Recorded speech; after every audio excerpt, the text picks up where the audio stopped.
Good morning students, welcome in the class. बच्चों, पिछले videos में हमने प्रकाश के परावर्तन के विषय में पढ़ लिया था।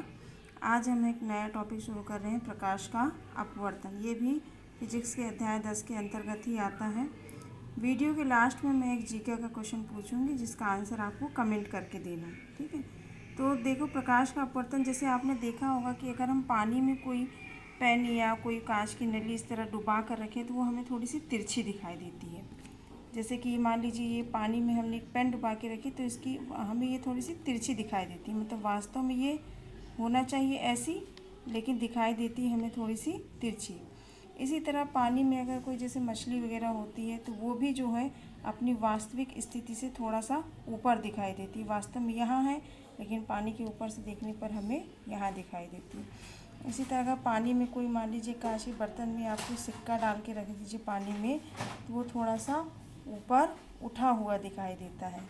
तो इन सभी घटनाओं के पीछे का जो कारण है वो है प्रकाश का अपवर्तन, ठीक है। अब देखिए, अपवर्तन होता क्या है कि जब प्रकाश किसी एक समांग एवं, समांग मतलब एक समान, जब प्रकाश किसी एक समांग एवं पारदर्शी माध्यम से चलकर दूसरे समांगी एवं पारदर्शी माध्यम में प्रवेश करता है, तब प्रकाश का वेग एवं दिशा बदल जाती है।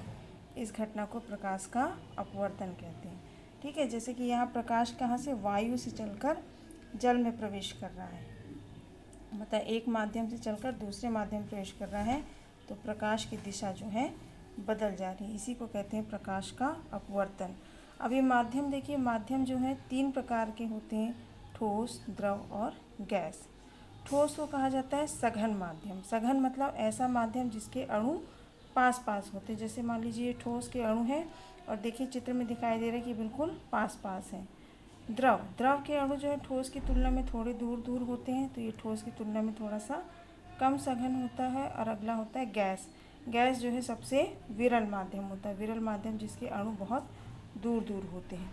तो जब मान लीजिए प्रकाश की किरण गैस से द्रव में जा रही है, वायु से पानी में जा रही है, तो किस माध्यम से किस में जाएगी, विरल माध्यम से सघन माध्यम। इसी तरह द्रव से अगर ठोस में जा रही है, पानी से कांच में जा रही है, तो मतलब वो किससे जा रही है, विरल से सघन में जा रही है।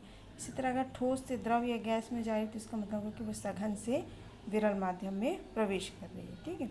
अब अपवर्तन की घटना को चित्र द्वारा समझे। जैसे मान लीजिए कि ये है अपवर्तन की घटना, ठीक है। ये होते, मान लीजिए ऊपर एक विरल माध्यम है, माध्यम 1 विरल माध्यम है और माध्यम 2 सघन माध्यम है।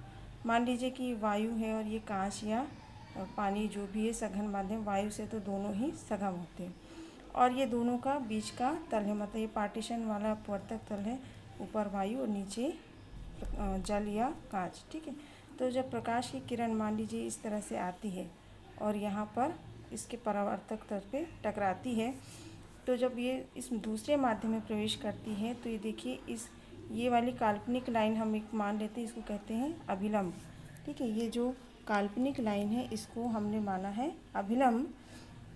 जब प्रकाश की किरण देखिए विरल माध्यम से सघन माध्यम प्रवेश कर रही है, तो अभिलंब की ओर थोड़ा सा झुक जा रही है। मतलब जाना चाहिए उसको ऐसे, लेकिन वो अभिलंब की ओर थोड़ा सा झुक जा रही है, ठीक है।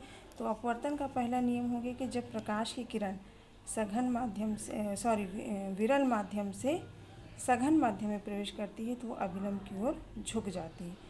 ये होगी देखिए अभिलंब और आपतित किरण, इसके बीच का कोण कहलाता है आपतन कोण, और अभिलंब और अपवर्तित किरण के बीच का कोण कहलाता है अपवर्तन कोण, ठीक। इसी तरह देखिए, अब प्रकाश की किरण यहाँ पे सघन माध्यम से विरल माध्यम में प्रवेश कर रही है। तो आपतित किरण जो है देखिए यहाँ तक सीधी आई, उसके बाद जैसे ये विरल माध्यम प्रवेश की, तो ये अभिलंब से दूर हट गई ना। मतलब आना चाहिए उसको इस तरह से, लेकिन वो चली गई ऐसे। तो ये देखिए, इसमें आपतित किरण और अभिलंब के बीच का कोण कहलाता है आपतन कोण, और इसमें अभिलंब और अपवर्तित किरण के बीच का कोण कहलाता है अपवर्तन कोण। जैसे परावर्तन की घटना में आपतन कोण और परावर्तन कोण सदैव बराबर होते थे, लेकिन इसमें ऐसा नहीं होता है, दोनों के मान अलग अलग हैं। यदि प्रकाश की किरण विरल माध्यम से सघन माध्यम में आ रही है, तो आपतन कोण का मान ज़्यादा होगा, अपवर्तन कोण का मान कम होगा। और इसके उल्टे यदि प्रकाश की किरण सघन माध्यम से विरल में आ रही है, तो आपतन कोण का मान कम होगा और अपवर्तन कोण का मान ज़्यादा होगा। अब देखिए, जिस तरह परावर्तन के 2 नियम थे तो अपवर्तन के भी 2 नियम होते हैं। अपवर्तन का पहला नियम है कि आपतित किरण, अपवर्तित किरण एवं अभिलंब तीनों एक ही तल में होते हैं, बिल्कुल परावर्तन के नियम की तरह। दूसरा नियम जो है अपवर्तन का, इसको स्नेल का नियम भी कहते हैं। यह नियम है अपवर्तन की घटना में आपतन कोण की ज्या, जो गणित में हम लोग पढ़ते हैं ना साइन कॉस, तो साइन को हिंदी में ज्या कहा जाता है। तो आपतन कोण की ज्या मतलब साइन आई और अपवर्तन कोण की ज्या मतलब साइन आर एक निश्चित अनुपात में होते हैं, मतलब इनका अनुपात हमेशा एक निश्चित अंक होता है। तो इसको लिखेंगे सूत्र के रूप में साइन आई बटे साइन आर बराबर 1n2। 1n2 का मतलब है माध्यम 1 के सापेक्ष 2 का अपवर्तन है, इसका मान हमेशा निश्चित होता है। तो ये था हमारा प्रकाश का अपवर्तन और बारी है आज के जीके के क्वेश्चन की। तो आज का प्रश्न है कि हमारे शरीर की सबसे छोटी ग्रंथि कौन सी होती है। क्वेश्चन एक बार फिर से सुन लीजिए, हमारे शरीर की सबसे छोटी ग्रंथि कौन सी होती है। Thank you.